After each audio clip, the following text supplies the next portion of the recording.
2025లో ఎన్ని యాక్సిడెంట్లు జరుగుతున్నా జనాలు ఎందుకు భయపడడం లేదో తెలుసా? ఎవరికో యాక్సిడెంట్ అయితే మనం ఎందుకు భయపడాలి?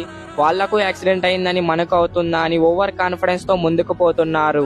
ఈ రోజు కూడా కర్నూలు డిస్టిక్ ఎమ్మిగనూర్ టౌన్ కోటేకల్ సమీపంలో జరిగిన కార్ యాక్సిడెంట్ కూడా ఫార్చునర్ కార్ ఎక్కువ స్పీడ్ ఉండడంతో, స్విఫ్ట్ డిజైర్ కార్ డ్రైవర్ నిద్రమబ్బులో కార్ ఎక్కువ రైట్ సైడ్ పోవడంతో 2 కార్లు ఢీకొట్టుకుని షోర్ రోడ్ ప్రమాదం జరిగింది. ఈ ప్రమాదంలో 5 మంది స్విఫ్ట్ డిజైర్ కార్లో ఉన్న వాళ్ళు స్పాట్ లో చనిపోయారు. చనిపోయిన వాళ్ళు 3 పెద్దవాళ్ళు, 2 చిన్నపిల్లలు. ఫార్చునర్ కార్లో 2కి బాగా గాయాలు అయినాయి. స్విఫ్ట్ డిజైర్ లో ఉన్న వాళ్ళు కర్ణాటకకు చెందిన వాళ్ళు. వీళ్ళు మంత్రాలయం పోతుండగా ఫార్చునర్ కార్ ఆదోని వైపుగా పోతుండగా ఎగ్జాక్ట్లీ ఎర్లీ మార్నింగ్ 5 నుంచి 5:30 మధ్యలో కోటేకల్ సమీపంలో కొండల దగ్గర జరిగింది ఈ రోడ్ ప్రమాదం. ఇప్పుడైనా కొంచెం జాగ్రత్తగా ఉండండి, ఎక్కువ స్పీడ్ పోవద్దండి. నైట్ పూట నిద్ర లేకుండా అస్సలు జర్నీ చేయకండి. ఈ యాక్సిడెంట్లు చూస్తుంటే 2025లో అస్సలు ఇడిసిపెట్టేలా లేవు. అందుకే ముందుగా డ్రైవర్లు చాలా జాగ్రత్తగా చూసుకొని రెస్ట్ తీసుకొని నిదానంగా వాహనాలు నడపండి.